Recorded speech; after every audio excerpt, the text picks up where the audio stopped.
Good afternoon sa tanan. Magtatagalog ako kasi baka yung iba hindi marunong magbisaya. So, ganito po to. First step po, ang first ginamit ko po yung name ng ate ko kasi that time nasa 20 pa ako nung first abroad ko. So ginamit ko yung ate ko kasi wala akong baptismal that time. So name niya ang ginamit ko in the first place. And then yun na nga pagkatapos nag-abroad pa ako papuntang first abroad ko po yung Jordan and then pangalawa Dubai. So nagtagal po ako sa Jordan at saka 4 na taon sa Dubai. So 2018 nag-for good na po ako at 3 beses po ako nag-renew sa name ng ate ko. So 2018 nag-for good po ako sa Pinas. So yun na po at na yung kaka-renew ko lang po yun. So dapat 2021 parang expired na ng old passport ko yung name ng ate ko. So pagkatapos ng ganoon, so ngayon po, kumuha po ako ng sarili kong passport. So, in my real name. So, hindi po ako nag-declare sa DFA. Ang ginawa ko po, first step na nag-appointment po ako, tapos pumunta pa ako doon. So, natapos ko pa yung lahat, ang processing, encoding, lahat. So, 5 days, nakareceive po ako ng email. Make sure yung email na gagamitin nyo is active para makareceive po kayo galing kay DFA. So, ang ginawa po, nakareceive po ako ng email na imbestigahan nila muna yung processing ng passport ko kasi may nakita sila at pinayuhan nila ako na pumunta sa DFA kung saan po ako kumuha ng passport. So ayun po, kinabukasan pumunta ako doon, pumunta ako sa DFA, alamin kung bakit. So nakita nila na sa fingerprint, makita para sa fingerprint. So nakita nila yung name ng ate ko.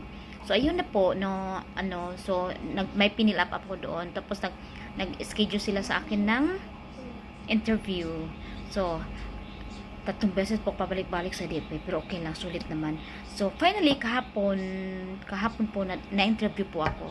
So ayun na ang kinakatakutan ko sa interview.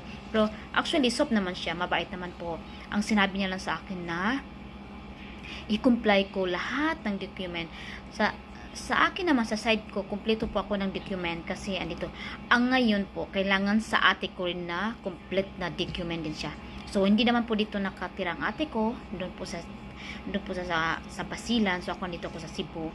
So, yun na, kinunta ko yung ate ko na ganito ang kailangan mo, ganito ang gagawin, ganito lahat po sinabi ko sa ate ko. Tapos kailangan dapat may recent na picture kayo ng ate mo. At saka ang mga requirements po na dapat pong ipakita sa DFA para mapabilis ang processing ng ating passport sa real name natin, dapat yung school record natin sa elementary, high school, college, yun na nga, at baptismal ang hiningi sa akin, MBI hiningi din sa akin, tapos mga ID na government na nagpapatunay na talaga na ako na po yun, hindi na po yung ate ko. At sa ate ko rin po, the same po. Kung anong hiningi sa akin, ganun din po sa ate ko. So, sa katulad ko na gumamit ng ibang name, maniwala po kayo sa akin. Kaya nga po, gumawa ko ng video nito para ma-share ko sa inyo ang experience ko. Huwag po kayo matakot kasi yung una po natakot ako, sabi ko, tinanong ko nga yung officer kung makukulong ba ako.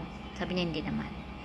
So, thanks God na pero kailangan ko pong i-comply lahat ng document tapos pabalikin nila ako para as long ma-comply ko lahat ng document, mas mabilis pong makakuha ko agad ng passport. Sa ngayon po, hanggang dito na lang kasi inaayos ko pa po lahat ng document, yung sa akin at saka sa ate ko. Magbibideo po ako ulit kung okay na po yung passport ko, kung nahawakan ko na po. Thank you!